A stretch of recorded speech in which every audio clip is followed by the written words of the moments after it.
I remember the exact moment it hit me. It was one of those Tuesdays in late October that bleed into November without fanfare. A day when the sky hangs low and bruised over Columbus, Ohio, as if it's holding its breath for winter's inevitable sigh. The rain wasn't dramatic, not the kind that floods streets or strands commuters.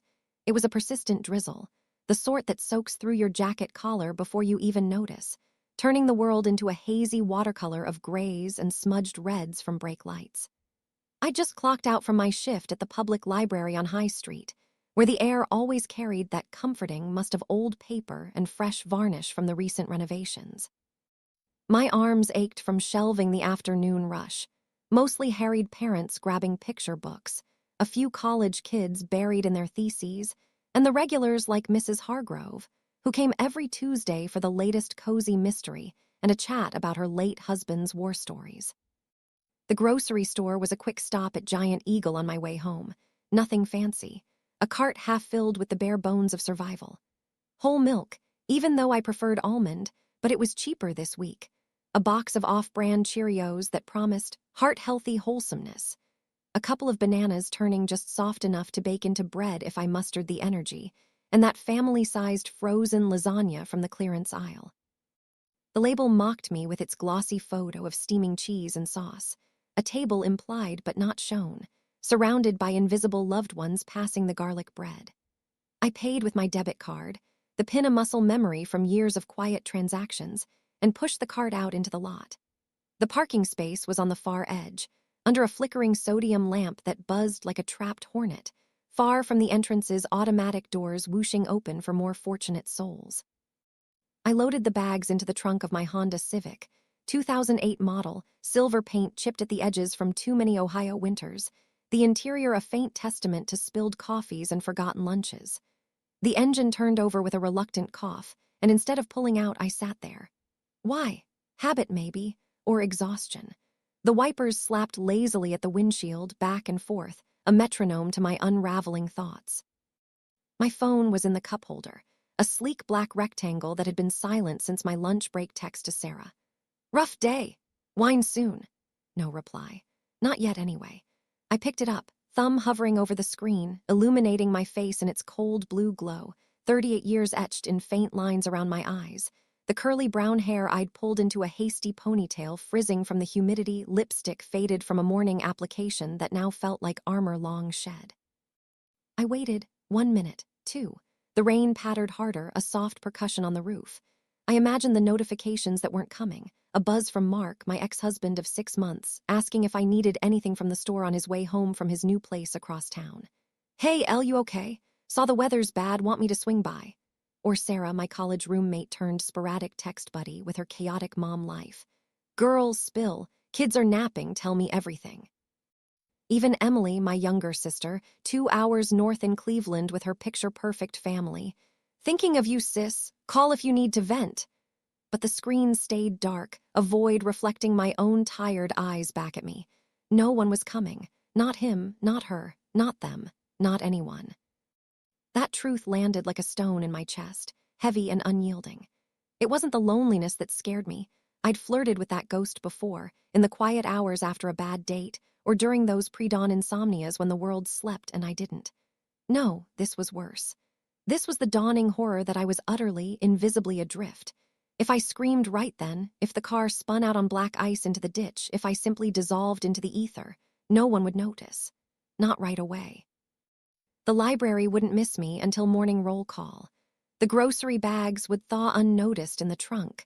My apartment, that sterile one-bedroom with its beige walls and stack of unread library books, would wait empty until the rent check bounced in 2 weeks. Tears came then, hot and uninvited, tracing paths down my cheeks to pool in the hollow of my collarbone. I didn't sob, no dramatic heaving, just a silent overflow, the kind that sneaks up on you when you're too tired to fight it. The wipers kept their rhythm oblivious, and I gripped the steering wheel until my knuckles blanched, whispering to the empty passenger seat, "What now?" Because at 38, with a divorce decree still crisp in my glove compartment and a life that felt like a half-finished puzzle, the answer was clear. No one was coming to save me, and that terrified me more than the alone. When I was a little girl, life unfolded like a pop-up book in my imagination. Vibrant, predictable, full of hidden flaps that revealed treasures when you turned the page just right. We lived in Elmwood, a suburb stitched into the fabric of Ohio's heartland, where the houses lined up like soldiers in neat rows of ranch-style uniformity. Red brick facades, attached garages yawning open to reveal station wagons and bicycles, lawns mowed to regulation length every Saturday. Our place was number 1427 Willow Lane, a split level with daisy yellow shutters Mom repainted every spring, and a backyard dominated by a wooden swing set Dad assembled one humid June weekend when I was 5. The air always smelled of fresh-cut grass and charcoal from neighborhood barbecues, the distant hum of lawnmowers, a summer symphony. I was Ellie back then, Eleanor Grace Harlan, named for my grandmother who'd baked pies that won blue ribbons at the county fair. At 6, I believed in the gospel of normalcy, the kind preached in the picture books Mom read to me each night under the glow of a bedside lamp shaped like a crescent moon. Good night, moon, the runaway bunny, where the wild things are. They painted a world where love was a given, a warm blanket against the night. And by 40, Mom would say, tucking the covers around my chin with hands still scented from lemon dish soap, you'll have it all, sweetheart. A husband who adores you, children to chase around this very yard, a house so full of noise you'll beg for quiet. Her voice was a lullaby, steady as the tick of the kitchen clock, and I drank it in like milk from my favorite blue-rimmed glass. Dad reinforced the mythos. He was an accountant for a feed mill downtown, home by 5, 30 sharp with a kiss for Mom and a story for me, embellished tales of knights errant slaying dragons in distant kingdoms, where the hero always rode in on a white steed, sword gleaming, just as the maiden's hope flickered low. See, Ellybug, he'd say, his mustache twitching with a grin as he perched on the edge of my bed, suspenders still clipped to his khakis. No one gets left behind in the end. Family pulls you through. Our dinners were rituals. Meatloaf Wednesdays, pot roast Sundays, the table set with cloth napkins and candles flickering against the knotty pine walls. Neighbors popped by unannounced. Mrs. Keller with her Jell-O salads, Mr. Patel from next door with tailies of his native Mumbai, and the house echoed with laughter, the clink of forks, the easy overlap of voices. School wove the dream tighter. Elmwood Elementary was a brick fortress with a flagpole that snapped in the wind, recess a kingdom of asphalt and chain link. My best friend Jenny and I ruled it from under the big slide, our house, a fort of imagined walls. You're the mom, she'd declare, her freckles dancing as she assigned roles, and I'm the dad, off to work at the office. I'd stir invisible soup with a twig, chattering about the bobbies we'd have, twins, naturally, with Jenny's red curls and my brown ones. By 40, I'd say, echoing Mom, our house will be bursting. Soccer games, birthday cakes, everyone home for dinner. We'd pinky swear on it, the metal slide cooling our palms, and scamper off to chase fireflies when the bell rang. Teachers were unwitting accomplices. Miss Harlan, my second-grade teacher, no relation but a kindred spirit with her wire-rimmed glasses and penchant for poetry, read us The Giving Tree with a voice that cracked on the poignant lines, her eyes misty as she closed the book. See how love gives everything, she'd ask, and we'd nod solemnly, 27 7-year-olds convinced we'd grow into such trees ourselves. In 4th grade, Mr. Patel, Jenny's uncle, transplanted from India, turned history into epic sagas. Helen of Troy launching 1,000 ships, Cleopatra and Antony defying empires for passion. Love, he'd proclaim, chalk dust on his sari vest, builds worlds. It fills the silences. I scribbled notes in the margins of my notebook, doodling wedding dresses and baby carriages, the future a straight arrow from recess games to happily ever after. Middle school sharpened the edges. Braces and growth spurts aside, it was a pressure cooker of rehearsals. Sleepovers with Jenny devolved into marathon sessions of 17 magazine quizzes. Will he call? What's your soulmate sign? We'd sprawl on her beanbag, popcorn kernels crunching underfoot, plotting our entrances. 40 will be golden, I'd say, flipping pages glossy with promise. Husbands who surprise you with flowers, kids who draw you pictures, friends who drop everything. High school amplified it, the crushes like fireworks. Tommy Riley in debate club, quoting Hamlet with a lopsided grin that made my stomach flip. Jake the quarterback, whose hallway smile felt like destiny's wink. Dates were tentative forays. Movies at the regal, awkward hands held in the dark, each one a step toward the script. College was the overture. Ohio State loomed like a colossus, scarlet and gray banners snapping in the autumn wind. I majored in English, diving into Austin's drawing rooms where Elizabeth Bennet sparred her way to love, Wolfe's waves crashing against fragile egos. Sorority rush was a blur of chants and mixers, Delta Gamma my chosen tribe, 20 sisters who became family in label makers and late-night vents. Rush Week survival kit, we'd joke, passing around care packages of Red Bull and rom-com DVDs. In the dorm lounge under strings of fairy lights, we'd circle up with boxed wine and confessions. By 40, I want the minivan life. Husband, 2.5 kids, PTA presidency. I'd nod, glass raised, seeing it clear as the Olentangy River at dawn. My own full house, laughter spilling from open windows, a life woven from these threads of expectation. But pop-up books close, don't they? And when they do, the figures flatten, the colors fade, leaving you with cardboard cutouts and the echo of what might have been. I didn't see it then, at 22 with my diploma clutched like a talisman, stepping into the world with stars in my eyes and a heart full of untested faith. The dream was set. All I had to do was follow the path. Everything felt like it was moving forward in my 20s, a conveyor belt of milestones humming along at just the right clip.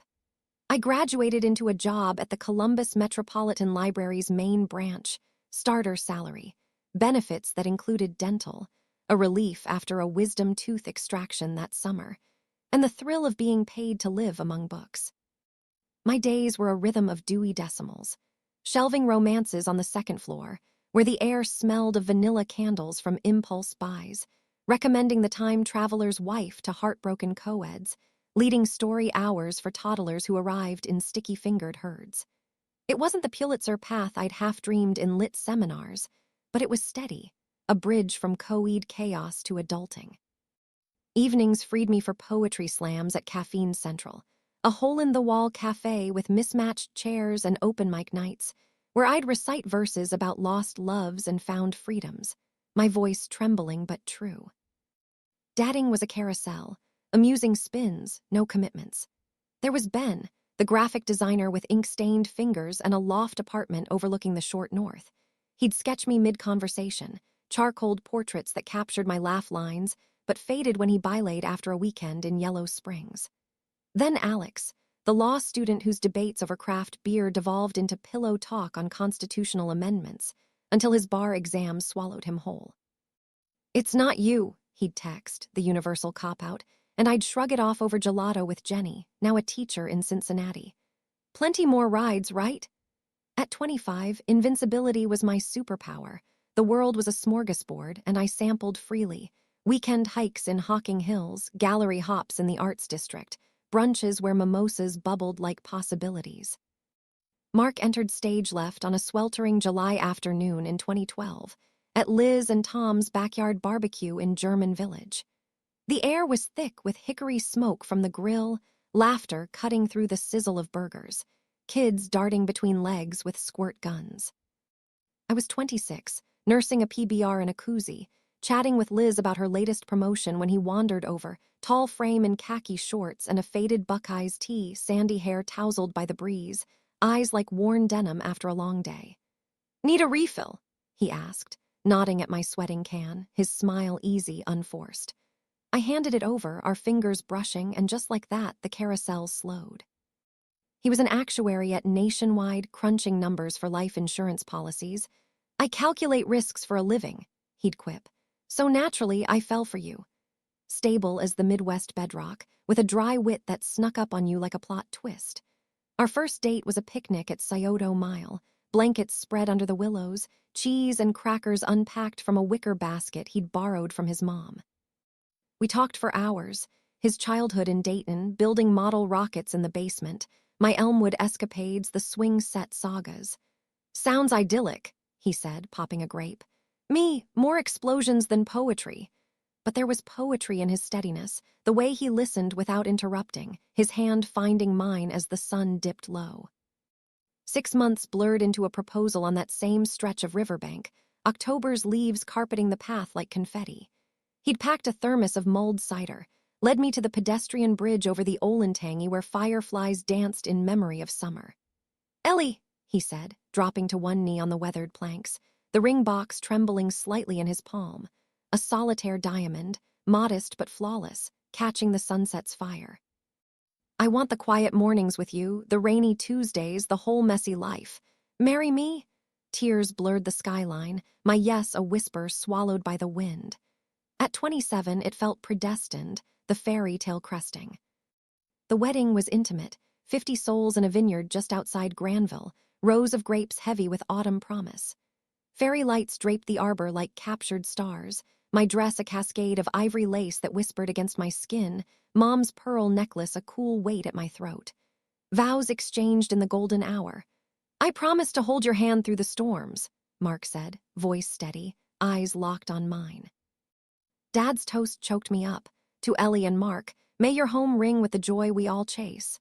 And the dance floor under the tent pulsed with Sweet Caroline, Aunt Rita leading the hora with tipsy abandon. Honeymoon in the Smokies, misty trails through rhododendron thickets, cabins with stone fireplaces where we'd whisper futures into the flames. Kids by 30, maybe. A dog named Scout. Back in Columbus, we nested in a 2-bedroom Craftsman on the east side, white picket fence and all. Mom visited with her famous apple crisp, beaming. "It's perfect, honey, just like you dreamed."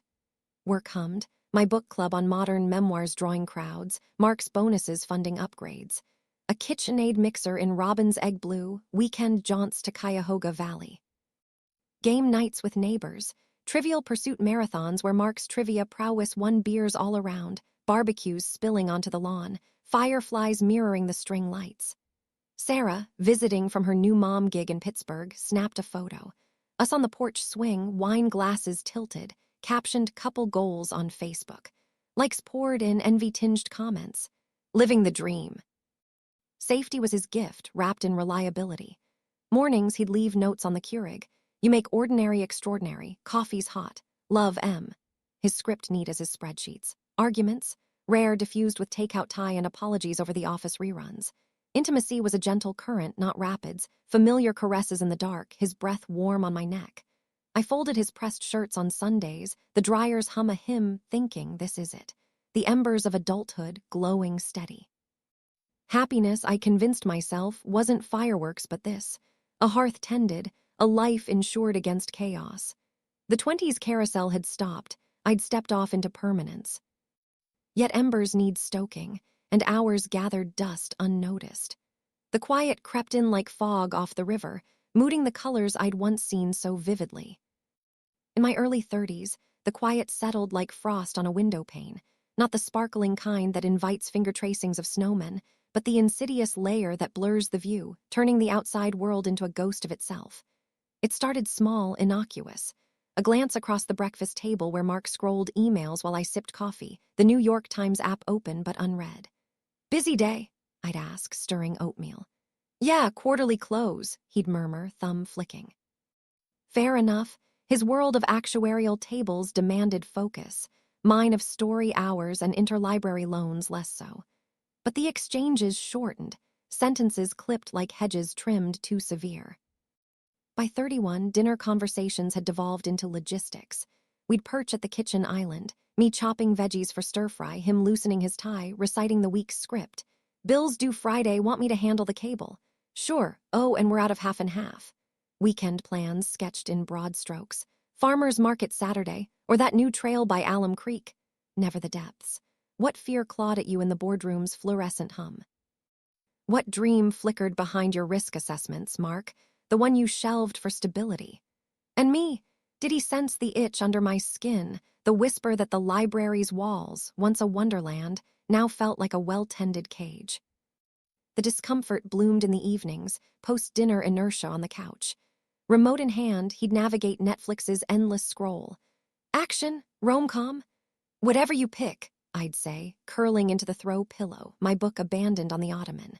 Whatever became canon, Ozark seasons blurring into the crown, dialogue drowned by the laugh track of Friends reruns we watched on autopilot. I'd steal glances at him, profile lit blue, wondering when his laugh had lost its spark, when my questions had dried to dust. Bedtime was choreography. Lights out at 10. 15, a chaste kiss, bodies turning away like magnets repelled. The space between us widened, first inches, then miles, his snores a distant rumble, my mind a whirlpool of unvoiced what-ifs. At 32, I rebelled quietly. Enrolled us in a couple's reading group at the library. The Book of Delights by Ross gave the first pick, essays on joy's hidden pockets. The inaugural night was electric. A circle of 10 in the community room, folding chairs scraped close, plastic cups of Cabernet sweating on the side tables. "What delights you lately?" the facilitator prompted, a grad student named Priya with henna tattoos curling her wrists. Mark quipped, "Fresh spreadsheets, nothing like a clean pivot table." Laughter rippled. I confessed, rainy mornings with tea and a blank journal, letting thoughts spill without judgment. Eyes met across the circle, and for a moment I saw him anew, the boy who'd proposed on a bridge vulnerable under the numbers. But session 3, he fidgeted, phone buzzing with work alerts. By 5, we'd ghosted, the book gathering dust on the nightstand. The quiet colonized other territories. Workdays stretched, my refuge shrinking. I'd linger in the stacks after closing, fingers trailing spines, Pride and Prejudice for the 100th reread, Joe March's defiance in Little Women a mirror to my stagnation. "Earth to Ellie," my coworker Tina would tease, locking the front doors. "You live here now?" I'd laugh, but the joke stung, home waited with its hollow echoes. Friends drifted on tides of their own, Sarah's texts tapered to baby updates, teething hell. Send wine prayers, Jenny's calls to vent about rowdy 5th graders, never circling back to me. "You and Mark still killing it?" she'd ask, and I'd murmur yes, the lie bitter as underripe persimmon.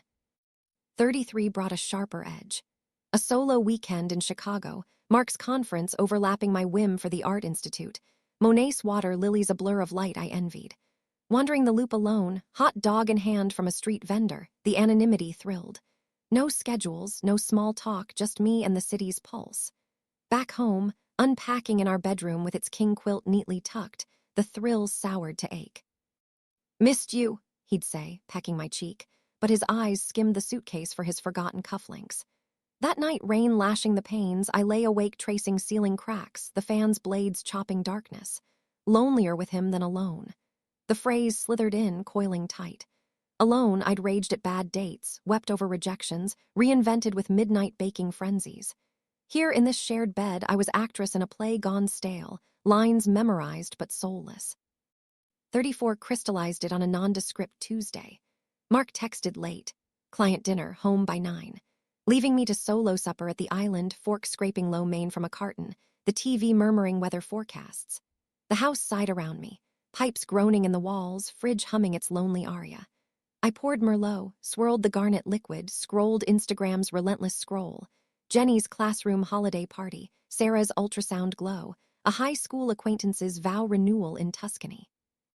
My feed, a void of reposts, library cat videos, Mark's firm newsletter. That night, perched on the bed's edge as he snored post-shower, steam still beating the mirror, I faced the dark. "This isn't enough," I breathed, the words a fracture in the facade. Not hate, not betrayal, just emptiness, a cup drained dry. The inner storm brewed from there, doubts multiplying like dandelions in spring lawn. Why safety over spark? I'd ponder on commutes, the Honda's radio tuned to NPR's This American Life, stories of reinvention, both balm and barb. Is this mom's promise or my detour? Questions echoed in yoga classes I tried, downward dog, a pose for escape, journaling sessions abandoned mid-page. The quiet wasn't peace. It was a vacuum sucking color from the days, until even the Buckeyes' scarlet banners seemed muted. I stayed longer than I should have, 34 bleeding into 36, a purgatory of procrastination and palliative measures.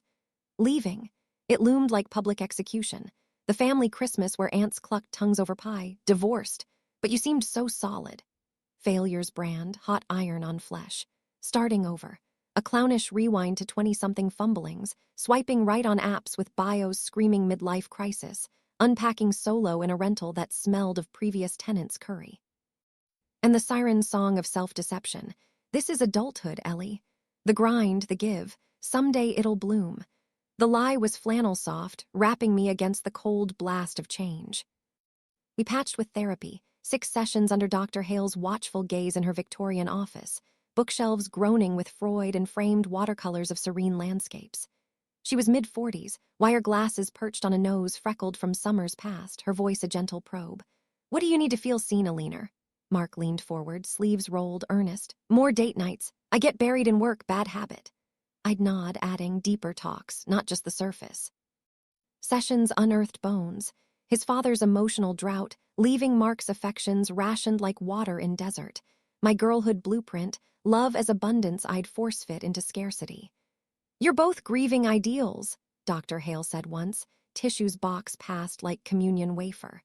"But love's not renovation endless, sometimes demolition's mercy." Demolition crept in fragments. A girl's getaway to Lake Erie with Sarah, August heat wave breaking in thunderclaps. We rented a cabin on the shore, s'mores charred over a fire pit, waves lapping like confessions. "It's like rooming with your favorite ex," I said, poking embers, the smoke-stinging eyes already brimming. She hugged me, fierce across the Adirondack chair arms. "You deserve wildfire, Elle. Permission granted, burn it down." Whose permission? Mine, silenced longest. Back home, I tested boundaries. Solo opera at the Ohio Theater, La Boheme's arias wrenching sobs in the darkened balcony. Pottery class where clay yielded to my thumbs, vessels born from frustration's fire. The unraveling accelerated at 35. Mark's promotion meant longer hours, his briefcase heavier with reports, our bed colder. A work happy hour turned confessional. I spilled to Tina over gin and tonics, her bartender side-eye sympathetic. "Honey, if it's equi, it's empty. Don't wait for the roof to cave." I didn't cave, I planned.